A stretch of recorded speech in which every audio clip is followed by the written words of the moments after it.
Hello, ladies and gentlemen. What do you hear? What do you say? Welcome to this City of Heroes Let's Play. I am standing here in front of a cinema complex, and standing right next to me, joining us as always, is CBCronin. Hey CB, how are you? I'm doing great. It's good to hear. So, where did we leave off last time? I think we had to talk to someone over in this boulevard. I think we're like talking about how it used to be a grand boulevard, but now it's been closed down since. At least there's no adult movie showing. Let's see. Well, what is showing? The Midnight Show, Rise of the Council, The Broken Column, starring Fracture Dawn.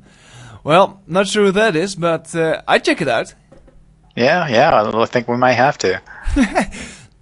In fact, seeing as we are heroes, we might actually be seeing this movie in real life, because the Council is one of the villain groups in the game, and we might be going up against them sometime soon. Let's see, so who did we have to talk to? If we just have a look at our quest over here, a woman named Victoria. Alright, Victoria, you should be around here somewhere. Let's have a look. Oh, she should be right on top of us. Oh, there she is, hiding behind the lights. Aha. Alright. Hey there. She's kind of fancy with that sparkly stuff. What's going on with that? She's a real star. Hello there. Pleasure to meet you, heroes. Name's Victoria Manuel, but you can call me Vicky. That little daring of a man, Officer Fields, told me that the little brats in the Vahzilok are up to no good, That's right. They're targeting people attending to your event. How annoying. You try and run one little event in this place and you get mad scientists trying to use the audience as body parts. Well, I'm sure a fine man like yourself can handle a few men with meat cleavers, I'd especially hope so, given that I've heard that some of the people on my list have gone missing. I'm just so busy at the moment, I can't imagine trying to juggle all of this. Alright, now we have another option on what we're gonna say. I know you used to be a hero. You can do something to help with this. Or, don't worry, I'll handle this. You focus on the charity event. You know what? Everyone gets to make their own life decisions. Like, you're not... a lot of people are born with superpowers. That doesn't mean they're immediately superheroes. So I'm gonna go with... don't worry, I'll handle this. You focus on the charity event. You're the best, hun. I could help you a bit. I've got a message from the PPD that a group of those Vahzilok was seen nearby. Go over there and put a stop to them. Meanwhile, I'll see about getting this event of mine underway. I'll handle it. Alright, next mission, up and running. Do you have it? Yep, got it. Just took it. Alright, well it seems we're up against the Vahzilok again. And if we have a look on our map, right there, 400 yards away. So, CB, have you picked a travel power yet? No, I still have not chosen a travel power yet. Then I think that after this episode, it's high time that I take you to one of those tech shops, and maybe you can pick up some gadgets which will help you get around the place. Okay, I think you drew some unwanted attention there for a second. Yeah, I'm desperately trying to ignore it, hoping that maybe it'll go away. Oh, and it seems it worked! Yes, wishful thinking. Ooh, and as I say that, I almost run into them straight away. Ooh, there's quite a lot of them over here. The guys with the flies don't seem to be sending the civilians running, do they?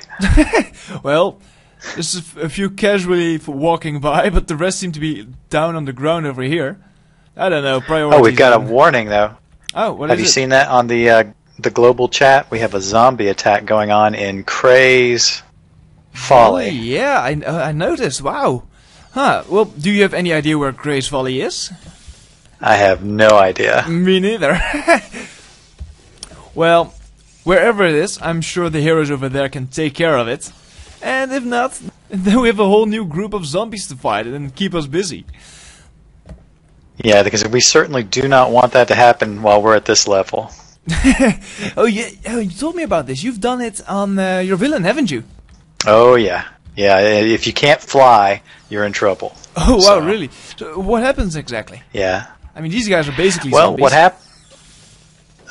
Well, they're they're squishy compared to zombies. Zombies come crawling out of the ground wherever you're standing. Ooh. Oh, it sounds and like so zombies, basically, right? if you... Oh yeah, so it gets real rough when they start surrounding you, and they're tough too. So it's not something you want to be involved in at a low level. Huh. Well, that's cool. Maybe it's something for us in the future. And what this exactly is like it's kind of like a public event, isn't it? Where everyone can join in, and you don't have to go to a quest NPC to pick up any missions. Exactly. It's a random event that takes place. That and there's a few others that can take place as well, but there's that zombie ones can get pretty bad. Ooh, well, it sounds interesting. I'm really curious, actually. Maybe somewhere in the future. Sounds good. All right. In the meantime, I think we've taken care of at least 10 of these guys. So how about we report back to Officer Fields and see what he has to say? Oh, actually, we've got a cell phone number, so let's give him a call. Good to see you made it back in one piece, heroes. What did you find?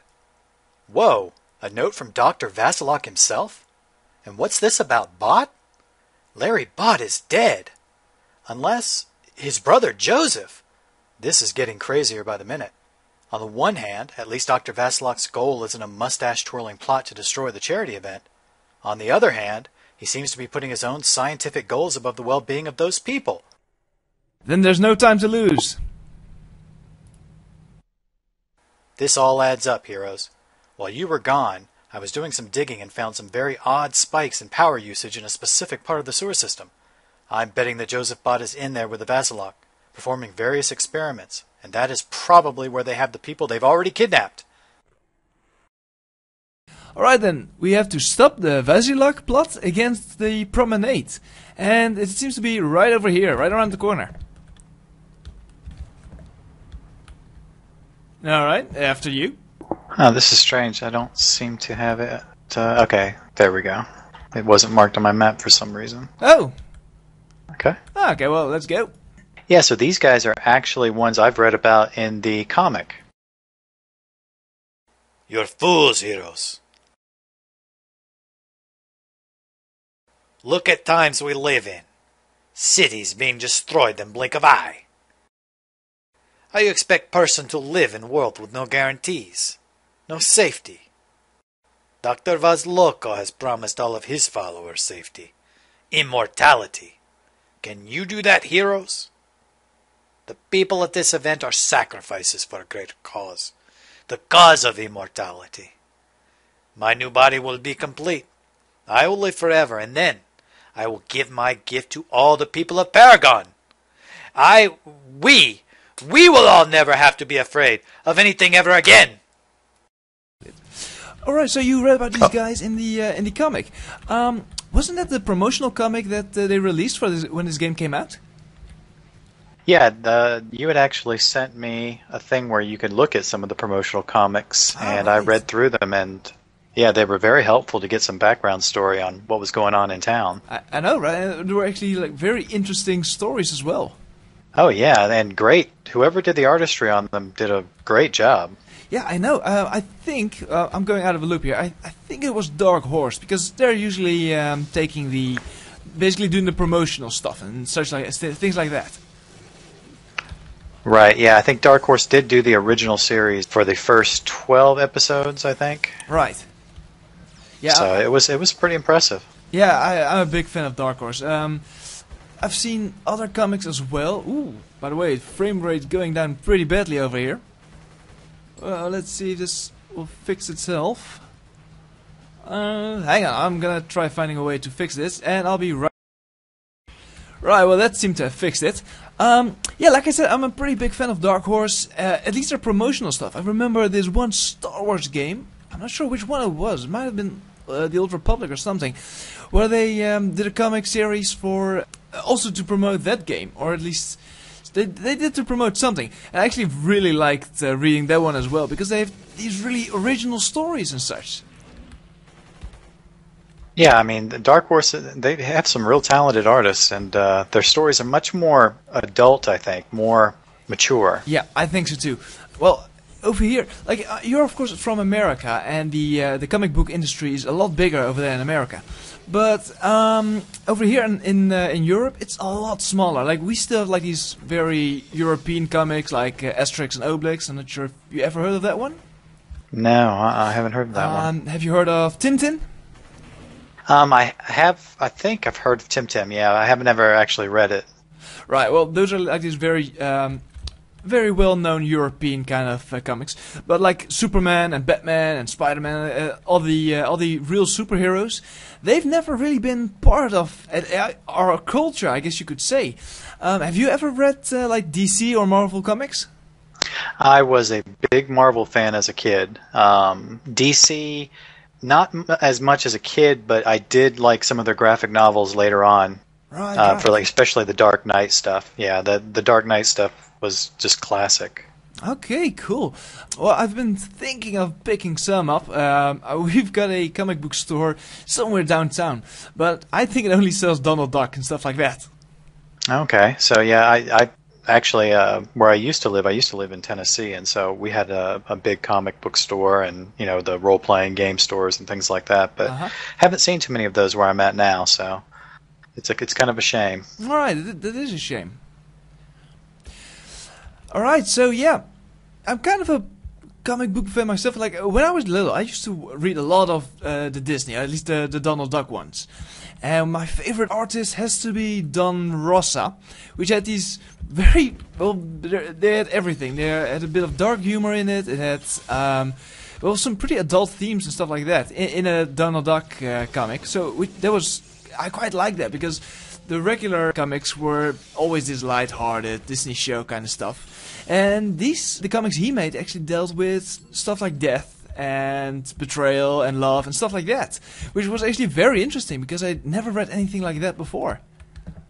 Okay. Well, I remember as a kid, well, not as a kid because I'm much older, but I guess I was a teenager, but I used to watch the Scrooge McDuck series on television that we had here in the U.S. Right. DuckTales? Yeah, exactly. DuckTales. And I'll tell you, it was a lot more not adult, but, you know, more mature. Yeah. A series that I enjoyed. DuckTales is amazing. I love that. Okay.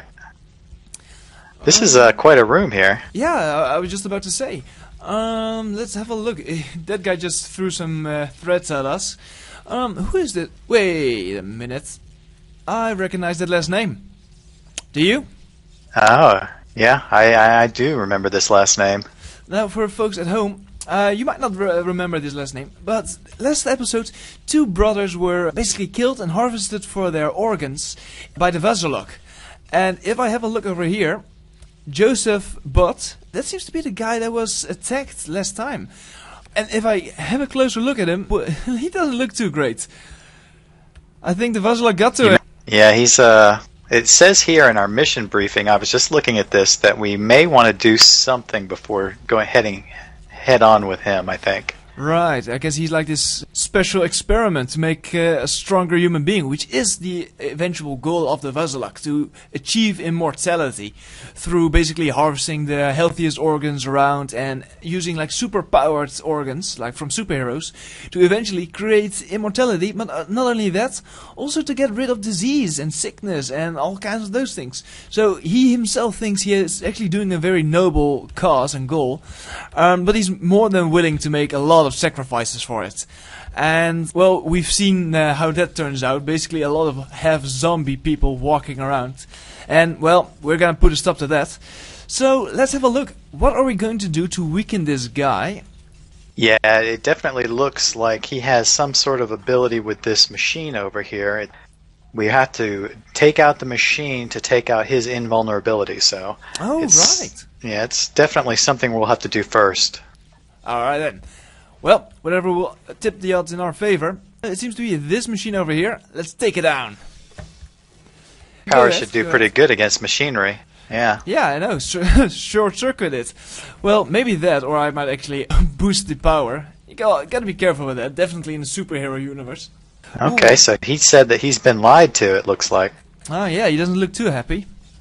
Let's see, what's this? Dr. Vahzilok. He promised that my power was not tied to this machine anymore. I guess you were lied to, buddy. And we're going to take you down. Okay, let me throw down some caltrops and... Oh, yeah. Go for it. There we are. I wonder if caltrops actually work in water. I mean, I'm sure they work in this game, but aren't they going to float away? No, actually, they're made out of metal, so that they'll stick into your feet. Ah, man. Yeah. That sounds nasty. Oh, wow, there we go. I just leveled up. Oh, congratulations. Hey, thanks. Well, so much for immortality, eh? You wouldn't... Yeah, it didn't seem to work out too well for him. Alright, let's see. It's time for us to exit. The police force can come in and swoop the rest of the guys up. And here we have our exit. Yeah, that was a fairly easy one. I think most people probably would have not have hit the machine first, like we did, and that would have probably made it pretty tough. Yeah, so. A lot tougher. Okay, let's see. Outlets Part 2 then? Yep, that sounds like a good idea. And there we are, back in the sunlight.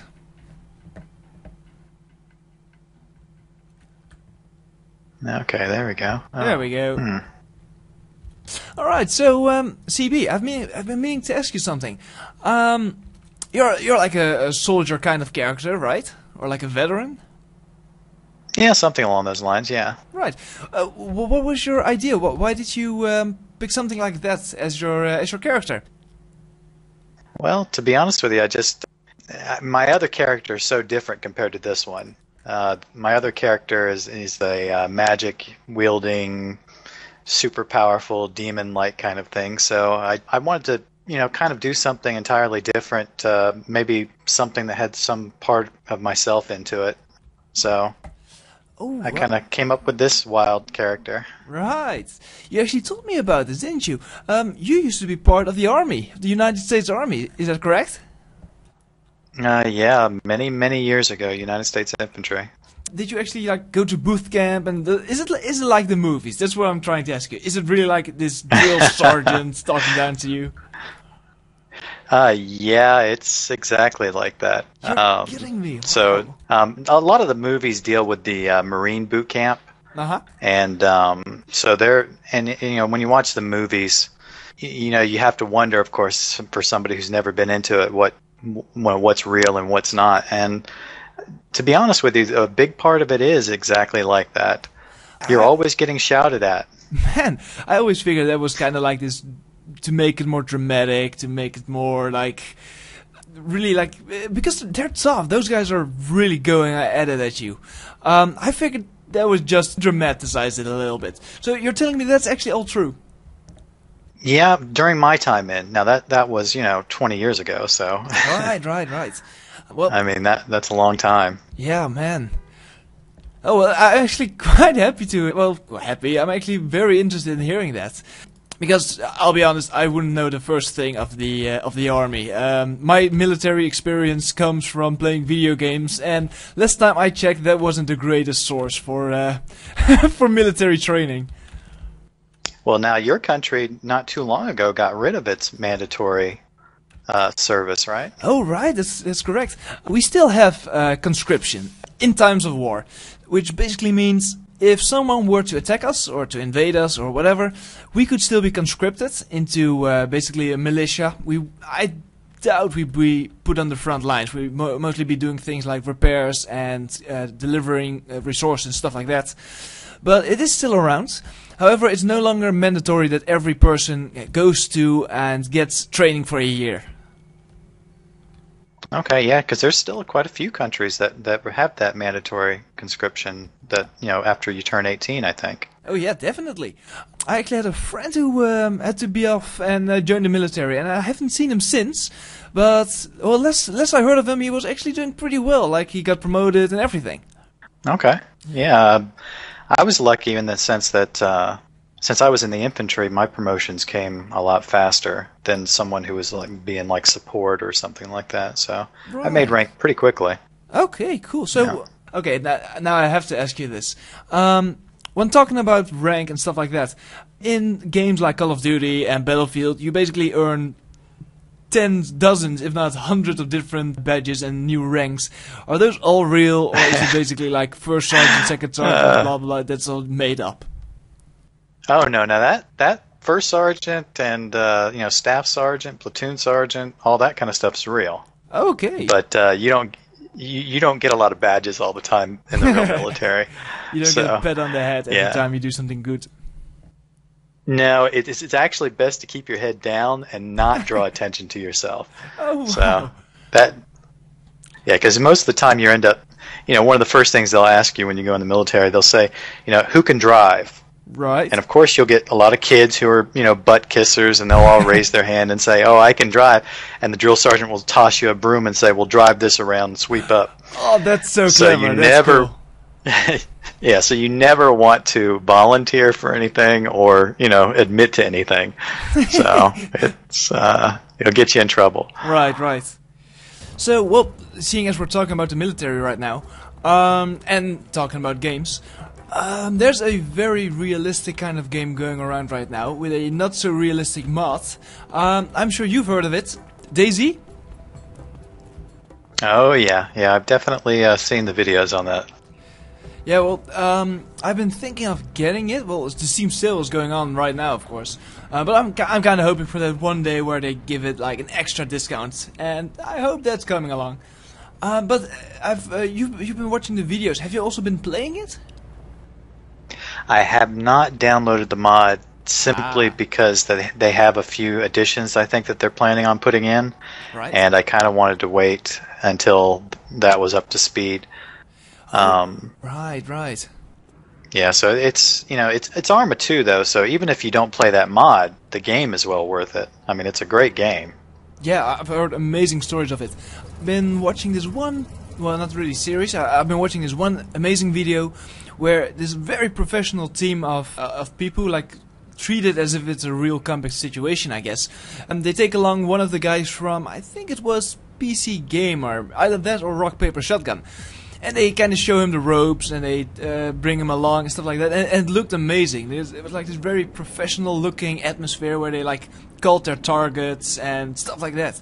And it's definitely a very interesting game. Oh yeah, and you have to understand too is that a lot of vets who I'm not sure.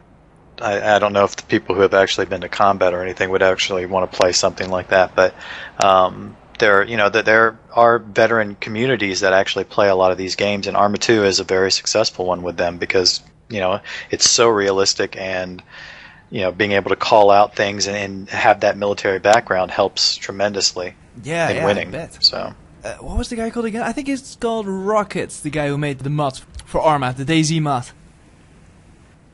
yeah, he's actually I think making something for Arma 3 as well, which is going to be included in the game. Oh, right, yeah. I heard somewhere that they actually hired him. They were like, well, you've just boosted our sales by like 500,000 copies, you're hired. Yeah. That always seems to be successful. Throw some zombies into a military shooter, and all of a sudden, which I had dreams of that when I was a kid. When I was playing things like the first Grand Theft Auto and playing, what were some of the other games I used to play and thought about that? Big Empty Cities, anything Right. like that. It has that feel to it where you want to have something happen, Yeah, and I know, you be a survivalist. Yep. Yeah, so. And well, basically, zombies fit in every setting. Have you ever played World of Warcraft? Never played World of Warcraft. No? Well, I have, and during the when they were releasing one of the expansion packs called Wrath of the Lich King, they actually threw hordes and hordes of zombies in every major capital. And as soon as you got like hit, you were infected. And after several minutes, like 5 minutes or something, you would actually turn into one of those zombies. But these were large capital cities, so people started holding up in taverns and stuff like that. And every time those zombies came in, there were like archers shooting them down, stuff like that, which was a very, very fun Wow. event. Yeah, it was amazing. That does sound like a lot of fun. Yeah, and you had like priests and stuff like that who were like talking in chat, going like, "Come to the cathedral, we will cure you," and stuff like that, because priests could actually get rid of the disease. But as the days progressed, the time it took for you to turn into a zombie became less and less. So eventually, like, people got hit, like, oh, rush to the cathedral, just looking for priests and stuff to help them out. It was such a cool event. That sounds wild. Yeah, it was. Yeah. So like I said, almost every setting you just chuck a few zombies in there and everyone will love it. Well, you know that there was a free, it wasn't a Flash game, but there's a free online zombie game where, you know, you start out as uninfected, Right. and then you can actually become a zombie, and you have so many movements per day. Unfortunately, I just can't remember the name of it right now, but I did that occasionally. But since it was turn-based, you know, you didn't have to get too involved in it. You'd make a few decisions, and then you'd step out, and so that's nice to be able to do that, so it's not a full-time job. Yeah, you can find some really nice games out there on the internet. For now, though, how about we go have a chat with Officer Fields and see what he has to say? You did it! The hostages are being taken care of right now. Joseph Botte will be sitting in prison for a very long time, and the charity event is going off even as we speak. I almost feel bad for Botte. Dr. Vahzilok took advantage of his fear after the Galaxy incident. But to think of how desperate Botte must have been. Killing your own brother for your safety? I'm happy we have people like you in the city. Heroes, to show us that we can be safe in this world without having to go to such extreme measures. Well, there's also us in the PPD too. But it's always good to have a superpowered hero to have our backs. To Fields. See you, Fields. And then for everyone else out there, I hope you enjoyed this episode of our City of Heroes Let's Play. Leave us a comment. Let us know if you liked it or if you got feedback. Let us know. Anyways, until next week, I hope you enjoyed. This is Ultron signing out and my guest, CBCronin. All right, everyone. Glad to be here and hope to see you next week. Alright, and that's all for us this week. We are signing off. Until next time.